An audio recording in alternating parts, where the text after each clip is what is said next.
We're back on the set, and we're going to tell you today something about a telescope. I have as guests Charlie Tichener and Ira Dolich. Each of them own telescopes. Charlie his avocation is astronomy.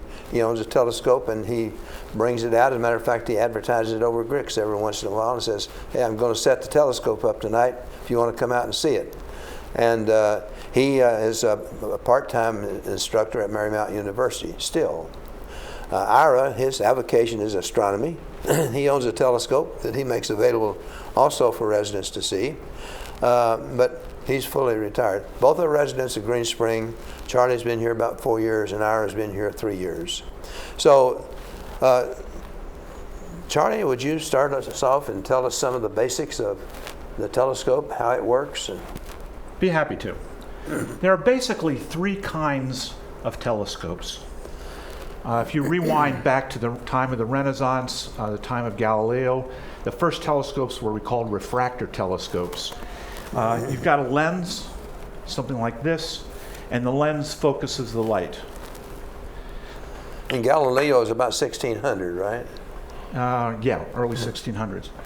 Now, when the lens focuses the light, what happens is, do a demonstration here, it focuses it not to a point, but to an image. Now, this is one of the studio lights, and you can see the image of the studio light.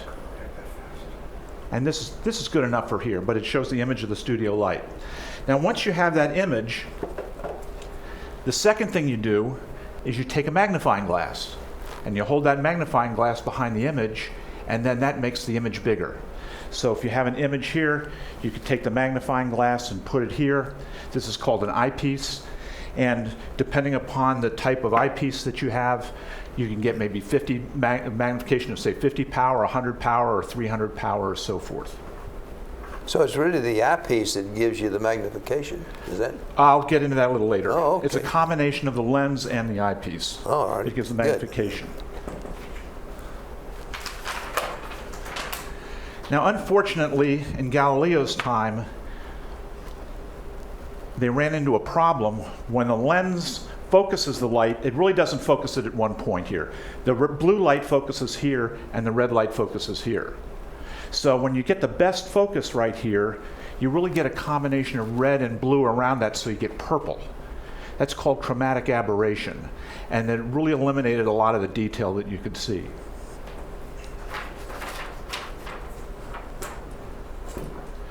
The next improvement comes when you put a corrector lens behind it.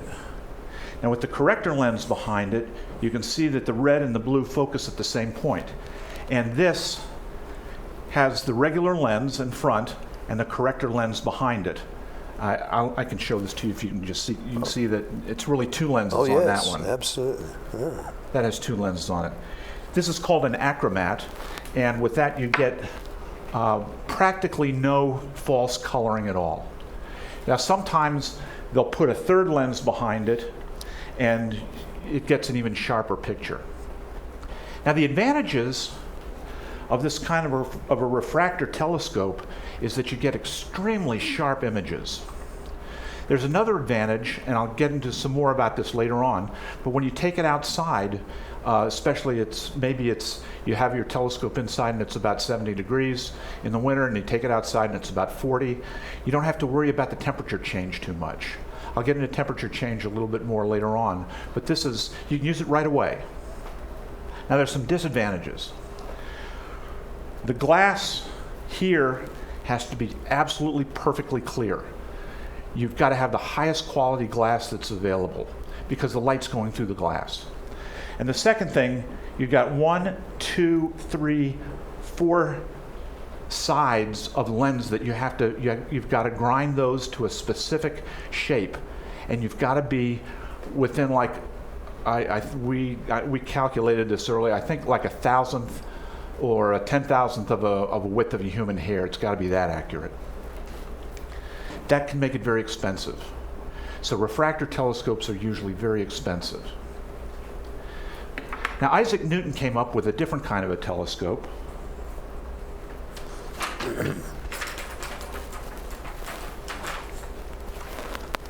That was about 1670, around 1670s, about 70 years or 60 years later. I think so, Yeah. not positive. Yeah. Now this one has a lens, I'm sorry, this one has a mirror. Now with the mirror, there's no chromatic aberration. All the light focuses at the same point. The second thing is, with a mirror, only this surface has to be ground.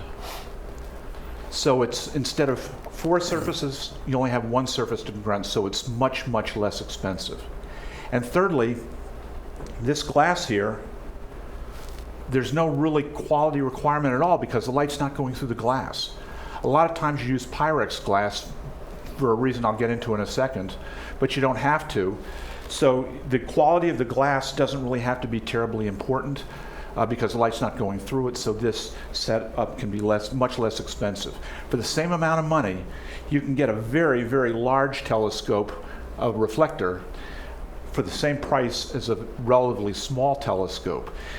You can get this one here, which I'm going to show you in a minute or two, is 14 inches in diameter, the mirror.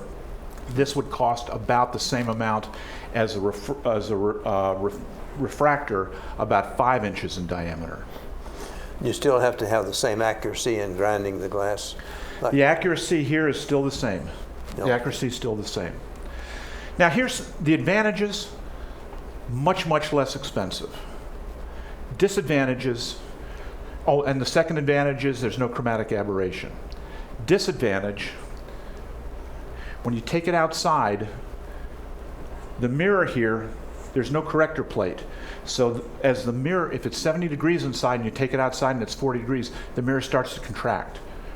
But the inside is still warm, the outside is getting cool, and the shape here is no longer almost a perfect parabola. So it's going to take 45 minutes to an hour before the temperature of the mirror is consistent throughout, and you can get a nice sharp focus.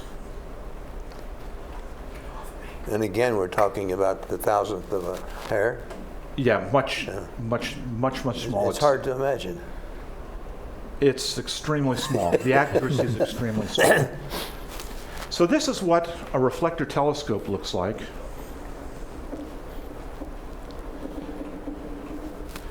First of all, you can see the mirror down in there. Yeah. I think you're going to have to elevate it a little. Yeah, there you go. You can see the mirror. And this one's 14 inches in diameter. Now the light comes to a focus right here.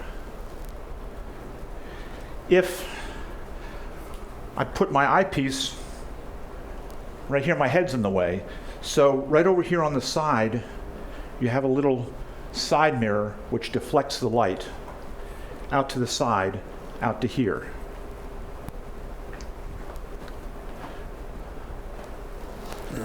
And you put the eyepiece in,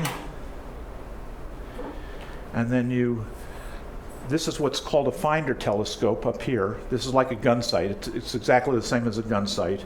And here's some alignment screws. So if you line this up correctly, when you get it right in the middle of the crosshairs in here, it's going to be right in the middle of your view. And here you can just focus it.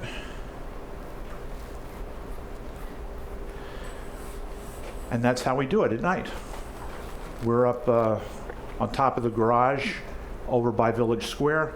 Ira and I are, when we go out, that's where we are, and that's what we do. We just focus it up and whatever we want to look at. Now, only one person can see the image, though, is that right? Only one at a time, yeah. Yeah. Only one at a time. We're saving up for a TV video. We'll have a big screen out there next year. Oh, are you? No, not really, of course, but that's the only way you can do that. You can put a video camera in the place of the eyepiece and do that. Sure, yeah.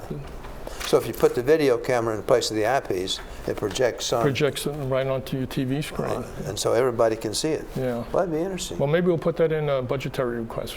Well, as a matter of fact, I've got one of those now. You do? I've got okay. one of those So now. I haven't Charlie tried it yet, but okay. I've got one. Good. Now, how do you figure out the power of a telescope? There's a formula for this, and here's the formula. You've got to know the focal length of the mirror or the lens, and you have to know the focal length of the eyepiece.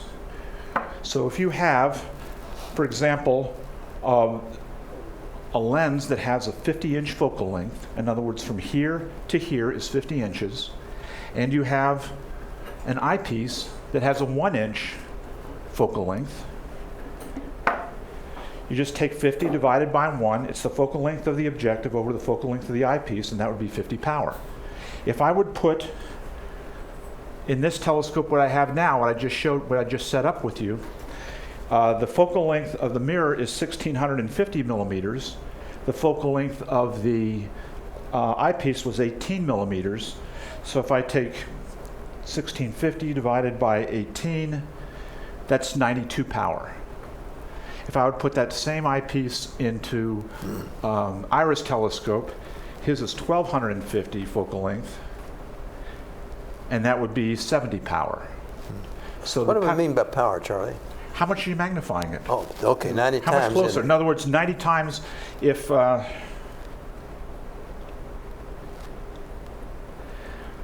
suppose you're looking at the moon with the naked eye, okay? Yeah. If you look at it through a telescope at 90 power, instead of it being appearing to be 240,000 miles away, it's like 2,700 miles away. Okay. So you're in orbit around the moon at, say, 2,700 miles. And so you can see the mountains, you can see the craters. Absolutely. You can see the craters, the mountains, the lava flows on the seas. You can see the terracing inside the craters, individual mountain peaks. As the sun is rising on the moon, you can see the mountain peaks of the moon starting to light up as they come into dawn on the moon. Exquisite detail. On Jupiter, you can... And that's just with 90 power. Oh, yeah. Now, some of our big telescopes, how powerful are they? Thousands. Oh, is that right? Yeah, the Hubble telescope. Now, there's one thing that limits the amount of power. If you can imagine that you're at a swimming pool, a public swimming pool, and you're in the deep end, and you drop, say, a baseball, and let's say the baseball drops all the way to the bottom, and the surface of the pool is perfectly smooth. You could take binoculars and you could look down, and you could see the brand of the baseball, the threading on the baseball, even probably the grain on the cowhide around the baseball. But if you had a kid on the side who was kicking his feet, and you had rippling across the top of the pool, when you're looking down, you're seeing this baseball swimming all the way around like this. Very difficult to see. Now, you might get a few instances here and there where everything is perfect, but you have this turbulence. And it's the same thing when you look in the sky at night. If a cold front is coming through, you can see the turbulence of the cold front, and the moon is behind it, or Jupiter is behind it, so it's very hard to see the detail. If you have a night, on the other hand, which has got some haziness, it's clear, but maybe some haziness, no wind at all, it's like the pool is perfectly still. And you can see the weather patterns in Jupiter's cloud belts. You can see the red spot, details in the red spot, detail in Saturn's rings. A lot of the power depends on how good the night is. Yeah, you can see this with your telescope. Yeah. Both. Oh, either telescope. Oh, okay. With both. Yeah. So you can, the amount of power that you can get theoretically is almost infinite. Mm-hmm. In reality, the amount of power is about, if you take the number of inches, the width of the telescope, the amount of power is roughly 25 to 30 times the number of inches. Oh, is that right? So a 3-inch telescope, for example, the most amount of power you can probably get would be around 100 power, and that would depend upon the night. That would depend upon it. And rarely can you get more than like 300 power because of the weather going on at night. But sometimes it can be really crystal clear, and it's just like you're there. That's why they choose mountaintops for telescopes. Oh yeah. The best telescopes, or the best locations are like in Chile, where up in the mountains in Chile, they haven't had rain for centuries. Oh, Okay, really, they haven't had rain in centuries. They're high above where the clouds would be, below them, and it's extraordinarily dry. So if you're going to build a telescope, you may want to put weather equipment there for a year, for example, so you can sample how much turbulence comes across there before you actually make the investment and build a telescope at that location. Yeah. Now, Palomar, wasn't that our initial, or wasn't that one of our big, and that's California? Yeah, that The In hail the was- 50s and the 60s, that was the 200-inch mirrors, the largest in the 200 world. inch. That was the If biggest I could one we had. interject a thing, you mentioned binoculars, and it just gave me the thought. We have these telescopes, but we're interested in astronomy and seeing things, and a lot of people are put off by telescopes. But if you have a good pair of binoculars, and you have a clear night, and the moon is like a half moon or a quarter moon, you can get very good seeing if you don't necessarily focus right on the bright face of the moon, but look what they call a terminator. That's where it gets dark and light.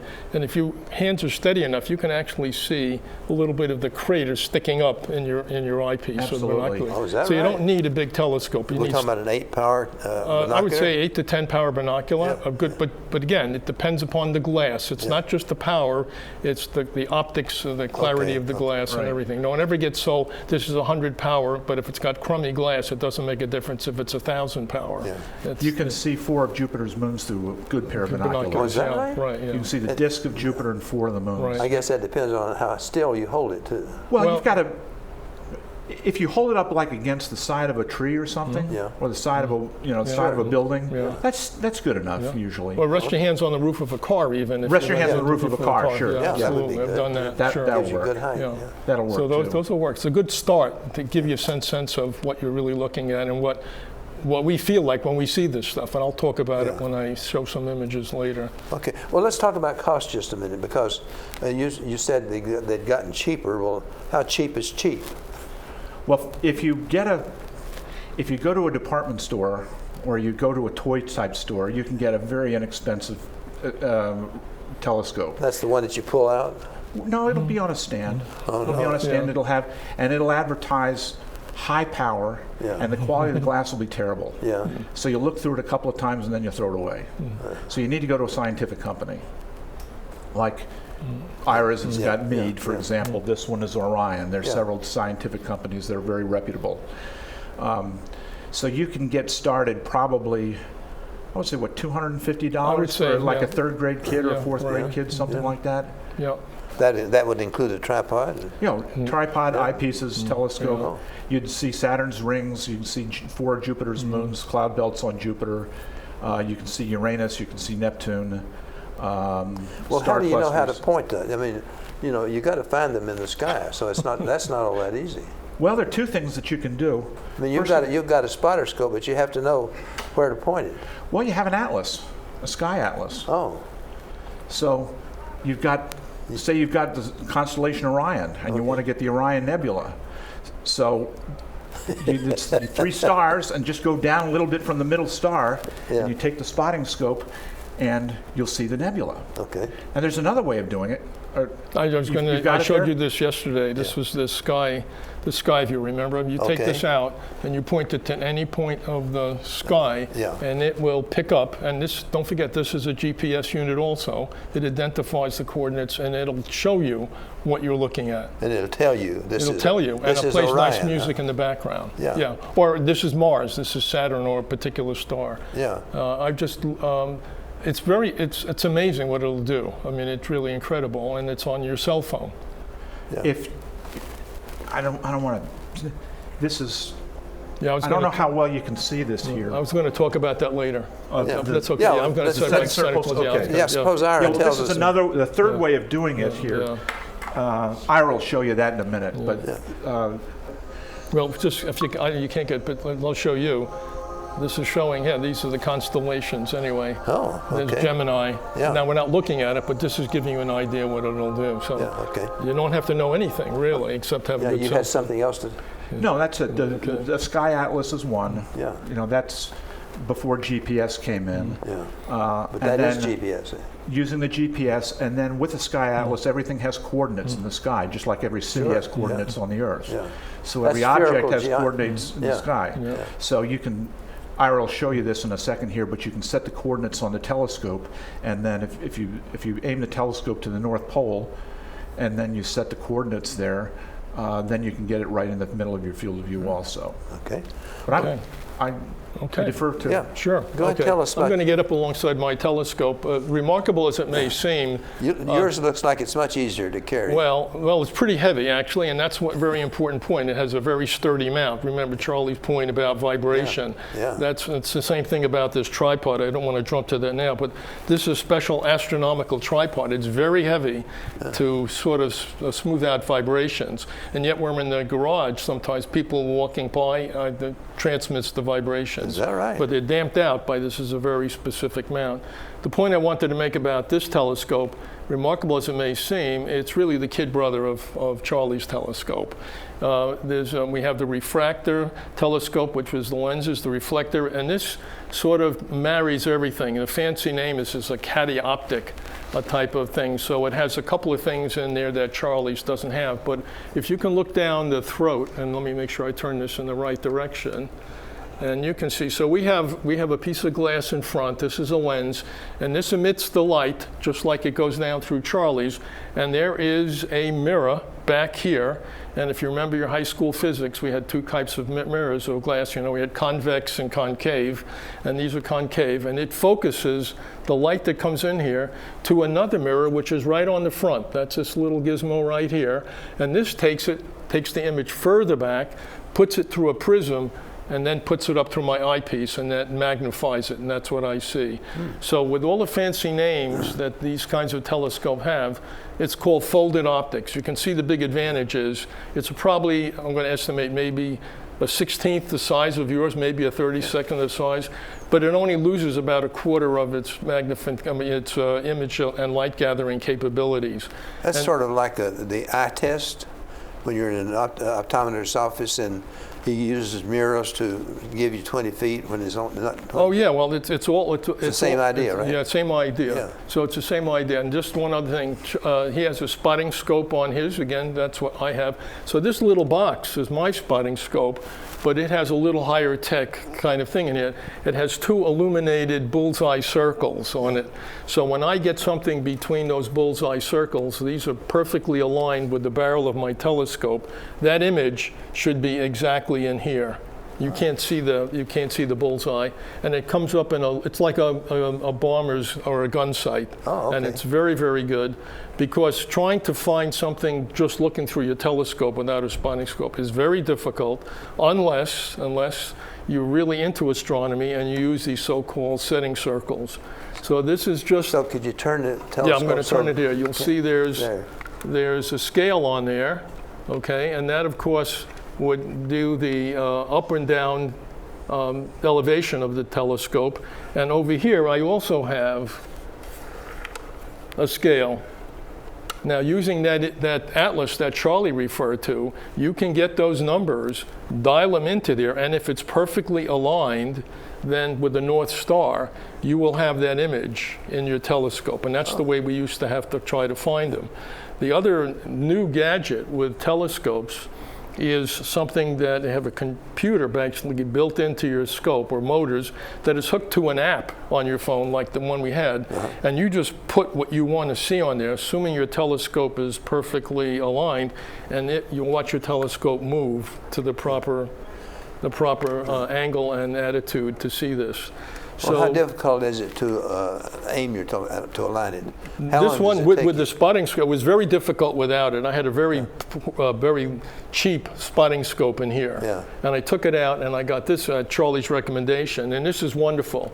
If Charlie says, "Hey, look over there, Ira," and my eyesight's not all that great, and he said, "Little dot," and that's Mars. If I get that in here and I look through here, there's Mars, or there's Saturn, or there's Jupiter, and it's remarkably. Now, the other thing that this telescope has is a clockwork drive, because we all know that the Earth rotates, okay? And it rotates in an easterly to westerly direction.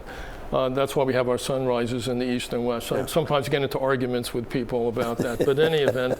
And so what the clockwork drive does is once you have your telescope aligned north and at the proper angle, you get this angle, and this scope will also allow you to move the whole head. So you can get the whole horizons in there. There's very little area you can't cover.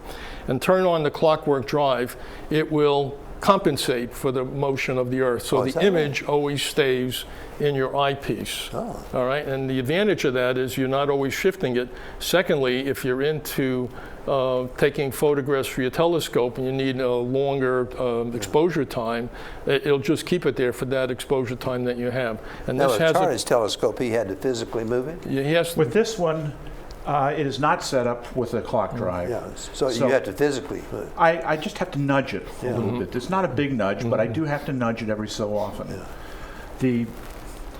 The trade-off that I made is I got a bigger telescope instead of getting the one with the clock drive. Yeah. So the clock drive adds cost to it. Sure. And you'd have to have a different kind of a mounting than this one. So I got a simpler mounting system and a bigger telescope, but I gave up the ability that Iris got to have it track automatically. All right, so if you look at this, this telescope is approximately 25 to 35 years old. Actually, it goes back quite a way. But if you look at the modern version of this with a clockwork drive, and computerized aid through your phone, and a very good tripod, and I caution, if you really get into astronomy, you want to consider investing in a good solid tripod. The ones they sell with the less expensive telescopes, they bend and they're not very good. This is probably a very expensive piece. I don't remember what I paid for it, but it's extremely solid. It weighs more than twice the telescope. Oh, is that right? Well, I carried it in my tray there. So they run about, I'm going to say, around $1,000 in round numbers. Yeah. But you can get them all tricked out. But it's what you see through them, not necessarily the technology. I don't think we, if I want to sell astronomy, that you need to know all this kind of stuff about focal length. It's nice to know, and it's developed a hobby. But you really want to see stuff that's going to make your jaw drop. Because I remember the first time I had a telescope that I could see the rings of Saturn, and I showed it to my kids, and they were rather young then. The first thing they did was run around to the front of the scope because they thought I had put a slide or a picture in front. They could not believe that they were actually seeing the rings of Saturn. Well, speaking about the rings of Saturn, why don't we take a look at the rings of Saturn? Okay. All right, so that is not from my telescope and not from Charlie's telescope. That is taken from one. That is taken by one of the probes out. This was, I think, they call the Cassini-Huygens probe. And what was amazing about that, not only did they take these absolutely wonderful pictures of Saturn, but they also landed a probe on one of Saturn's moons. That's a pretty good deal. Now, we have a video that we need to start now. Yeah, okay. All right, I wanted to show, you don't see that picture. Okay. Anyway, okay. Let's start a video that puts us in place. This just puts into perspective the distances that we have to deal with in our universe.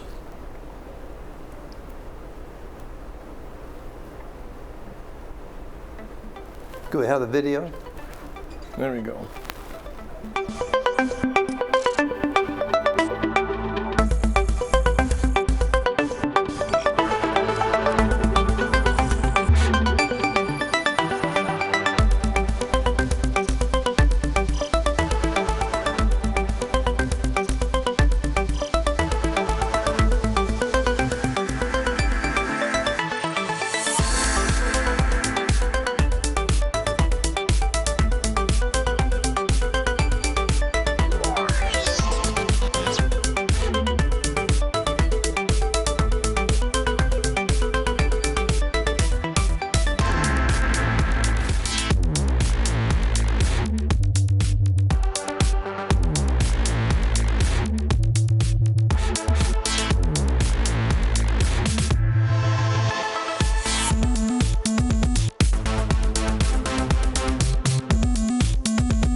Okay, the point I wanted to make about the picture from Saturn, we had a little one about a picture of Saturn through a telescope just like mine. You have to realize that Saturn is 950 million miles away from the Earth. Just to give you that perspective, it takes light 80 minutes from that image to reach us. So when you're looking at that image, Saturn is 80 minutes away from where it was originally. That's just to give you some size, and that's a picture of Saturn through a telescope just like mine, although not my picture. So you can see, but that's the awesomeness of astronomy in my view, and I'll end on that note. Well, Charlie and Ira, thank you all very much for being our guest this morning and telling us about telescopes.